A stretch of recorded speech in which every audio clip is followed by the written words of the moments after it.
Hello my dear students. Electricity chapter में last video थी resistances in series and parallel की, और उससे पहले 3 वीडियोस मैंने दी थी आपको केस स्टडी बेस पे, जिसमें डिफरेंट वैरायटीज के न्यूमेरिकल्स कवर करने की कोशिश की है। तो आप उनको जरूर देख लें, उन्हें कॉन्सेप्ट वाइज समझ लें, सो दैट वहां तक की न्यूमेरिकल्स की टाइप आपकी बिल्कुल स्ट्रेंथन हो जाए, पक्की हो जाए। अब कुछ स्टूडेंट्स ने ये कहा कि पावर, रेजिस्टेंस, वोल्टेज, करंट में न्यूमेरिकल्स में बहुत कंफ्यूजन है, कहां क्या फार्मूला अप्लाई करें, कहां पावर रिड्यूस हो जाती है, कहां पावर इंक्रीज हो जाती है, पावर का वोल्टेज से क्या रिलेशन है, वोल्टेज का करंट से क्या रिलेशन है। तो उस टॉपिक को कवर करने के लिए एक्सक्लूसिवली यह वीडियो पावर, वोल्टेज, करंट और रेजिस्टेंस के डिफरेंट रिलेशंस पे है। तो इसमें सबसे पहले आपको सारे फार्मूले पता होने चाहिए क्या क्या है। मैं जस्ट फॉर रिवीजन से आपको विद इन 1 मिनट पहले सारे फार्मूले अप्लाई कर दूं, then I will try to cover different varieties of question, so that आपको इनके इन्वॉल्व कॉन्सेप्ट समझ आ जाए। देखिए, इन सब में जो अप्लाई होगा, एक है ratio of potential difference to current is constant and is called resistance, it is Ohm's law. या इसे ऐसा भी लिख सकते हैं V is equal to I R. एक ये फार्मूला है जो वोल्टेज, करंट और रेजिस्टेंस को रिलेट करता है। बट अगर इनका रिलेशन कहें पावर के साथ, तो पावर के साथ इनका रिलेशन 3 रिलेशंस आर देयर, और पावर के रिलेशंस ही हैं P is equal to voltage into current, P is equal to I square into R, and P is equal to V square by R. मैं बाद में इस क्वेश्चन का भी आंसर करूंगा। जो स्टूडेंट यहां कंफ्यूज होते हैं कि यह फार्मूला ये बोलता है कि पावर और रेजिस्टेंस डायरेक्टली प्रोपोर्शनल है, यह फार्मूला बोलता है पावर और रेजिस्टेंस इनवर्सली प्रोपोर्शनल है। तो इसका कंफ्यूजन भी आपको मैं वन टाइप ऑफ क्वेश्चन खुद क्रिएट करके आपको मैं समझाने की कोशिश करूंगा। बिल्कुल सिंपल लेवल से स्टार्ट करते हैं। ये फार्मूला ओम्स लॉ का, ये formula power, connecting current, resistance end voltage, तो इन्हीं को यूज कर रहे हैं मेनली। देखिए, इसके अंदर पहला क्वेश्चन है find resistance of a bulb which is marked 100 W 220 V, और फिर पूछा what is the current drawn और व्हाट इज द रेजिस्टेंस। तो पहले तो अगर थ्योरी में आपसे ये पूछा जाए what is meant by power voltage rating of an appliance, या ये क्वेश्चन दिए दे दें कि what is the meaning that a bulb is marked 100 W 220 V, तो ये उसकी पावर वोल्टेज रेटिंग है। इसका मीनिंग पता होना चाहिए। इसका मीनिंग यह है कि when this bulb is connected at 220 volt then it will use a power of 100 watt. तो ये इसका मीनिंग है, 100 वॉट तब लेगा जब ये 220 वोल्ट पे कनेक्ट होगा। करेक्ट, ये तो इसका थ्योरी का मीनिंग हो गया। बट अगर इस क्वेश्चन को करें, we are given with power is equal to 100 watt, we are given with voltage is equal to 220 volts, और क्वेश्चन है इसका रेजिस्टेंस कितना है और ये करंट कितना ड्रॉ करता है। करेक्ट, तो फॉर्मूला हमारे पास है P is equal to V square by R. Power 100, V square means 220 into 220 upon R. यहां डबल जीरो से कैंसिलेशन कर दें, फिर क्रॉस मल्टीप्लाई कर दें, R is equal to 484 ohms. ये हमारा आंसर नंबर 1 आ गया। दैट इज इस बल्ब का रेजिस्टेंस 484 ओम्स है। अब क्वेश्चन है what is current drawn by it, तो फार्मूला आप ये यूज कर सकते हो, V upon I is equal to R, it means V upon R is equal to I। मैं ये यूज कर रहा हूं, V upon R is equal to I। Voltage है 220 और ये है 484, तो व्हाट आई गेट, मैं इसे कैलकुलेटर से आपको बता दूं, 220 डिवाइडेड बाय 484, ये आ गया है 0.45 अप्रॉक्स। तो इट मींस 0.45 एम्पियर का ये करंट ड्रॉ करेगा ये पहले पार्ट का आंसर हो गया। आई थिंक यहां तक का कॉन्सेप्ट क्लियर होगा कि आपको अगर कोई सिंगल अप्लायंस का दे रखा है तो आप कोई सा भी इनमें से फार्मूला यूज करें। आप इस बात में कंफ्यूजन ना लें कि इनमें रिलेशन डायरेक्ट है और इनवर्स है, ये कहां यूज होगा, ये मैं सबसीक्वेंट क्वेश्चन में कवर करने की कोशिश करता हूं। देखिए इसको थोड़ा सा बढ़ा दें। क्वेश्चन है इफ टू सच बल्ब्स, यानी यही 100 वाट वाले दो बल्ब कनेक्ट कर दें पैरेलल में तो अब कितना करंट ड्रॉ करेगा। तो अब ये मान लें कि अगर हम इसका सर्किट डायग्राम बनाएं तो it will be like this. आपने इसको 220 वोल्ट पे कनेक्ट कर दिया, ये भी 484 ओम का है, ये भी 484 ओम का है और लेटर से 220 वोल्ट पे कनेक्ट किए हुए हैं। देखिए इसके अंदर क्योंकि पावर वोल्टेज से रिलेशन है, power is related to voltage, और पैरेलल में अगर सपोज आपने यहां 220 सप्लाई की है, क्योंकि ये दोनों between the same two ends हैं, तो इट मींस इसके अक्रॉस अगर वोल्ट मीटर लगाओगे तो सभी को ही 220 वोल्ट दे रहा होगा। मैं रिमाइंड करा दूं आपको कि in parallel combination voltage supplied by source is given to each appliance, that is जितने भी अप्लायंस होंगे सभी को सेम वोल्टेज मिलेगी, वोल्टेज का कोई ड्रॉप नहीं होता। ये फर्स्ट एंड फॉरमोस्ट है, पता होनी चाहिए। देन आई कैन राइट कि जब ना उसका रेजिस्टेंस बदला, ना उसकी वोल्टेज बदली, ना उसकी पावर बदली, तो फिर करंट ड्रॉन भी कहां से बदलेगा। तो I can say each will draw a current is equal to 0.45 ampere. अब क्वेश्चन ये भी पूछ सकते हैं कि अगर यहां सपोज एमीटर लगा दे सपोज, तो ये पूछ सकते हैं what is the reading of ammeter या what is the current drawn from mains. तो मैं आपको ये कह रहा हूं कि when there are two identical bulbs it means they will draw equal amount of current. देखिए अगर मान लो एक 40 वॉट हो, एक 100 वॉट हो, तो उनका करंट ड्रॉन अलग अलग होगा। बट मैंने जो पहले केस लिया है दोनों ही सेम है, दोनों का रेजिस्टेंस सेम है, तो दोनों का गारंटीड है, वोल्टेज भी सेम मिल रही है, current drawn will be same, that is 0.45 ये और 0.45 ये। तो हम ये भी कह सकते हैं कि एमीटर रीडिंग 0.90 एम्पियर हो जाएगी, बिकॉज दो बल्ब्स एक जैसा करंट ड्रॉ कर रहे हैं तो उनका total will be drawn from mains, तो 0.45 each, therefore from the mains 0.9 ampere का करंट ड्रॉ करेंगे। और ऑब्वियस है दोनों की इंडिविजुअली पावर भी सेम रहेगी, वोल्टेज भी सेम मिल रही है, करंट भी सेम ड्रॉ कर रहा है। बट अगर एमीटर यहां लगा देंगे तो we can say current drawn from mains is their sum, यानी कि 0.9 एम्पियर। अब सपोज ये कहें if two such bulbs are connected in series, तो आप बताओ कितना करंट ड्रॉ करेंगे, अब कितनी पावर यूज करेंगे। तो इसका अगर आप बनाओगे, लेटर से एक बल्ब ये है और एक बल्ब ये आपने फिर दोबारा उसी सोर्स से कनेक्ट कर दिया 220 से। तो फर्स्ट ऑफ ऑल बल्ब का जो रेजिस्टेंस है, देखिए ध्यान रखना, resistance is the ratio of potential difference to current. तो दैट इज बल्ब अगर सपोजिंग मेरे पास हाथ में बल्ब है, मैं उसका कोई फिलामेंट की लेंथ तो चेंज नहीं कर रहा, ना मैं उसका area of cross section change कर रहा हूं, तो ऑब्वियसली रेजिस्टेंस तो चेंज नहीं होगा। तो वी कैन से 484 ओम्स के दो रेजिस्टेंस आपने सीरीज में लगा दिए। तो अब देखना है अब कितना करंट ड्रॉ करेंगे। ध्यान रखना इस केस में सबसे पहले सर्किट का रेजिस्टेंस डिसाइड होगा, क्योंकि आपने सर्किट में रेजिस्टेंस की लेंथ इंक्रीज कर दी है।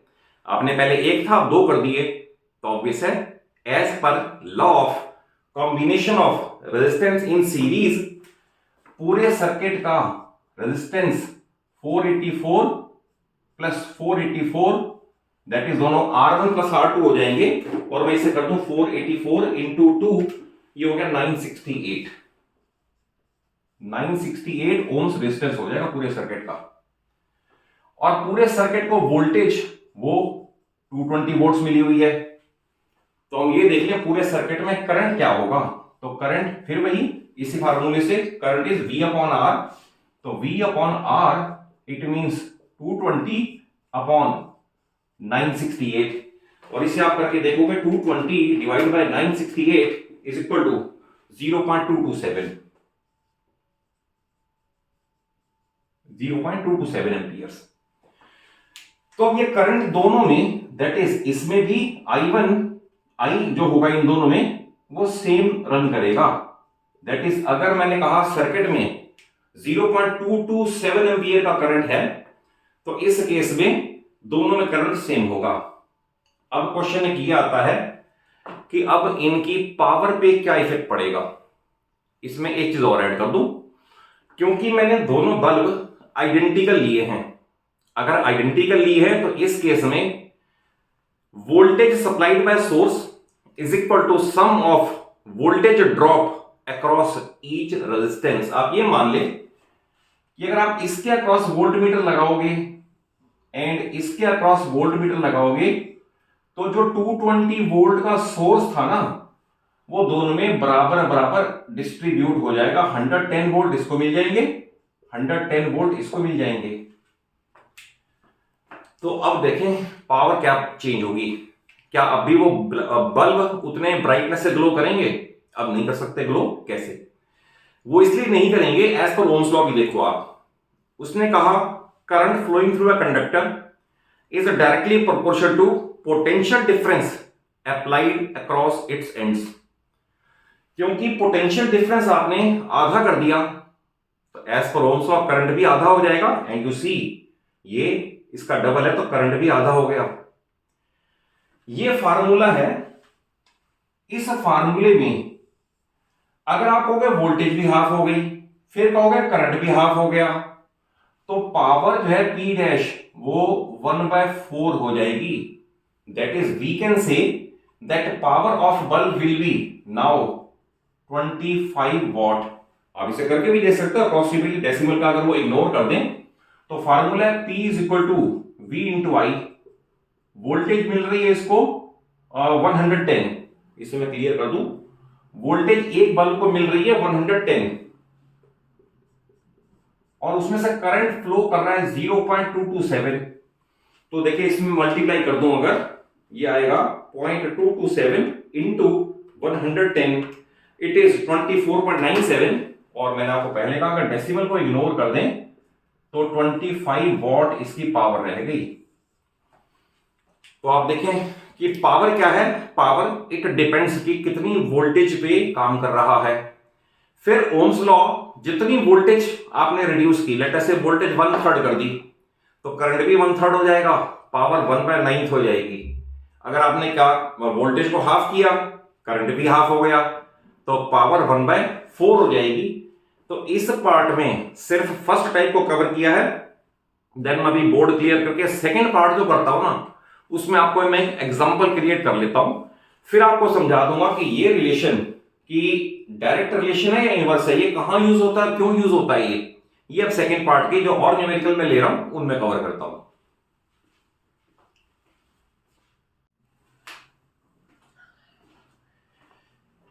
देखिए बच्चों, वीडियो के फर्स्ट पार्ट में मैंने 100 वॉट के बल्ब का आपको रेजिस्टेंस और उसका करंट ड्रॉन कैलकुलेट करना बताया, और ये बताया अगर दोनों सपोज सीरीज में कनेक्ट हो जाए तो 100 वॉट बल्ब की पावर 25 वॉट रह जाएगी, यानी ग्लो कम हो जाएगा।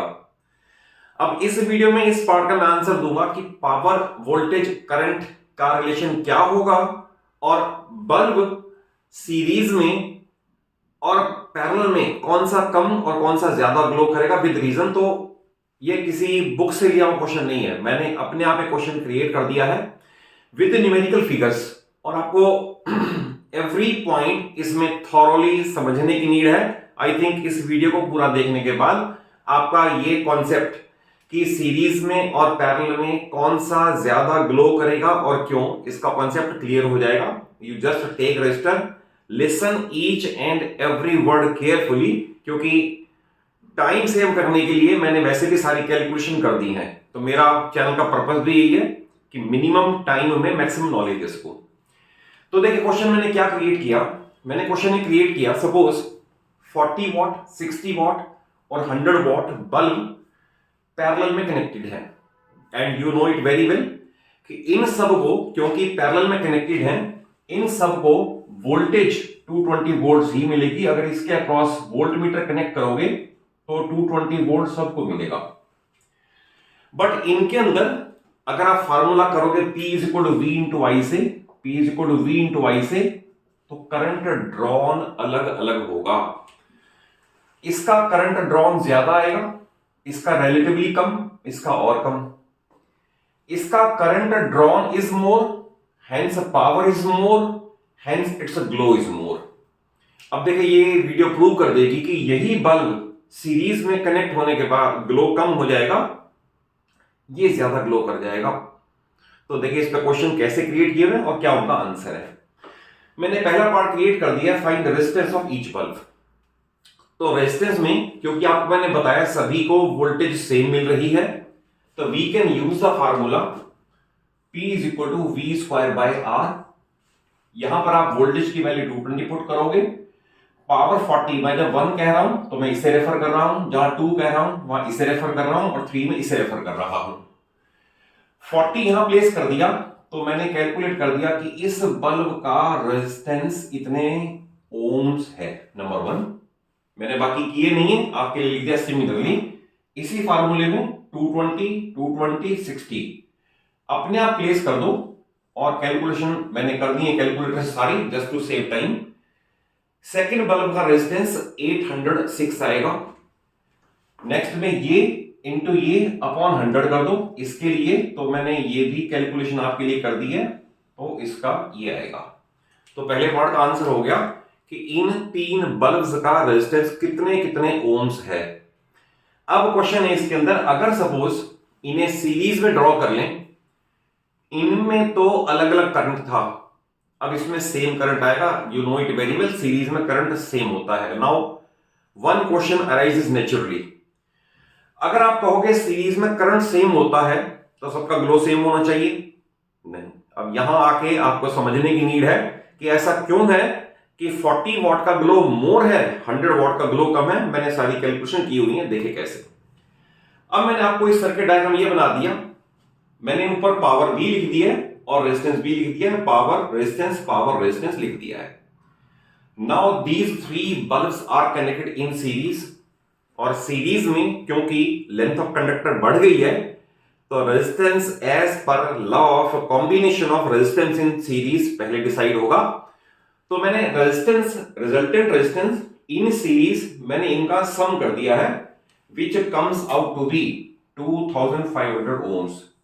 एक ध्यान रखना, इसमें मैंने कैलकुलेटर से और सिंप्लीफाई करने के लिए मैंने डेसिमल फिगर इग्नोर कर दिया, मैंने राउंड ऑफ कर दिया सो दैट आपको समझ आ जाए, क्योंकि कॉन्सेप्ट समझोगे तभी कर पाओगे, क्रैमिंग से तो नहीं चलेगा, ये पक्का है। तो 3 बल्ब मैंने सीरीज में कनेक्ट कर दिए, पावर रेजिस्टेंस लिख दिया सभी का। तो सबसे पहले इसके अंदर because length is increase, therefore resistance will increase as per law of combination of resistances in series, और इतना रेजिस्टेंस आ गया। अब हमें पूरे सर्किट का रेजिस्टेंस पता है, पूरे सर्किट की वोल्टेज पता है, तो पूरे सर्किट का करंट कैलकुलेट हो सकता है एज पर ओम्स लॉ। तो current in series V upon R मैंने कैलकुलेट कर दिया, तो ये करंट 0.088 एम्पियर फ्लो करेगा, सब में से सेम करंट फ्लो करेगा 0.088 एम्पियर्स। अब इसके बाद है find power of each bulb. एक क्वेश्चन और भी इसमें अराइज हो सकता है, what is voltage across each bulb. अगर मान लो ये पूछा जाए कि इसके अक्रॉस अगर एक वोल्ट मीटर लगा दें तो बताओ वहां पर कितनी रीडिंग आएगी। ये पूछा जाए अगर इसके अक्रॉस वोल्ट मीटर लगा दें तो इसकी क्या रीडिंग आएगी। तो देखिए V upon I equal to R है, तो V equal to I R, तो मैंने कैलकुलेशन कर दी 1, दैट इज इसके लिए। I दैट इज करंट, वो सब में सेम है, मैंने ये लगा दिया। रेजिस्टेंस इसका मैं कैलकुलेट कर चुका हूं, कैलकुलेशन मैंने कर दी है। तो voltage across first is 106.5 volt, यहां रीडिंग ये आएगी। ऐसे ये भी कैलकुलेट कर सकते हो कि अगर सपोज इसके अक्रॉस एक वोल्ट मीटर लगाया जाए यहां पर, तो उसकी रीडिंग क्या आएगी, तो मैंने लिख दिया 70.92। आप इसी जगह पर करंट सेम प्लेस करना, सेकंड वाले का रेजिस्टेंस प्लेस करना, ये आ जाएगी वोल्टेज इन सेकंड।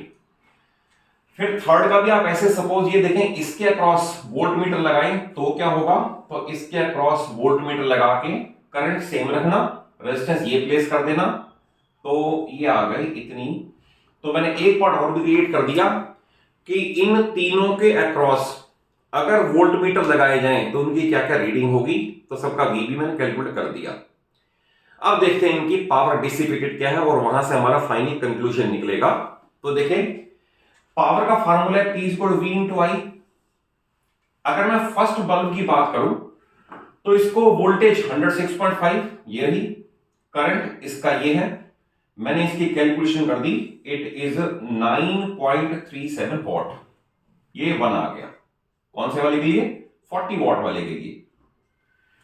सिमिलरली इसी फार्मूले से पावर ऑफ सेकंड बल्ब इसकी कैलकुलेट करें, उसके लिए वोल्टेज 70.92, करंट सेम है, कैलकुलेशन करके ये आ गया P2, ये second that is 60 what bulb के लिए है।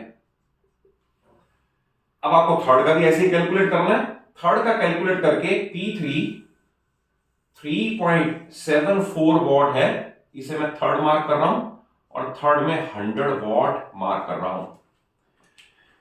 तो अब देखिए कितना इंटरेस्टिंग फिगर आ गई, क्योंकि कुछ स्टूडेंट ने ये कहा कि आप इसे न्यूमेरिकली करके समझाओ सो दैट हमें क्लियर हो जाए कि 100 वॉट का बल्ब सीरीज में आने पे 40 के कंपैरिजन में कम क्यों ग्लो करता है। तो मैंने अपनी वीडियो में कुछ इंपॉर्टेंट क्वेश्चन दिए थे, उस पे ही आप में से स्टूडेंट्स ने किसी ने पूछा कि इसका आंसर क्या होना चाहिए, तो उसके लिए मैंने ये वीडियो क्रिएट की है आपको ये समझाने के लिए। अब देखें आप, 100 वॉट का बल्ब यहां पर पावर डिसिपेट कर रहा है 3.74 और 40 वॉट वाला कर रहा है 9.37।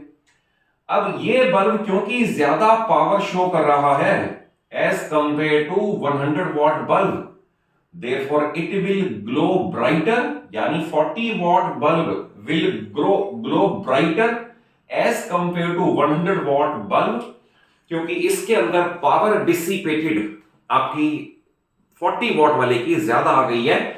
तो इस न्यूमेरिकल के बाद आई थिंक मैंने पहले भी वीडियोस दी हैं आपको कि आपको पावर, करंट, रेजिस्टेंस और वोल्टेज के कॉन्सेप्ट क्लियर होंगे। अदरवाइज फिर भी कोई डाउट हो, I am always at your disposal, आप मुझे जरूर बताएं कि ये कॉन्सेप्ट समझ नहीं आया। रीजन भी एक ही बात कहता हूं मैं, कॉम्पिटेंसी बेस्ड है, यू कांट क्रैम। रादर कुछ टीचर्स आजकल बहुत सारे ऐसे भी पढ़ा रहे हैं कि वो स्मार्ट बोर्ड यूज करके, डिजिटल बोर्ड यूज करके क्वेश्चन यहां पर प्रिंट कर देते हैं एंड देन उसको ट्रांसलेट कर देते हैं। रिमेंबर 10th क्लास के अंदर ट्रांसलेट करवाने वाले टीचर से समझ नहीं आ सकता। आप सिंपली बुक के अंदर हाईलाइटर यूज करके हाईलाइट कर दो, तो गारंटेड बता रहा हूं कभी भी समझ नहीं आ सकता हाईलाइटर से हाईलाइट करके।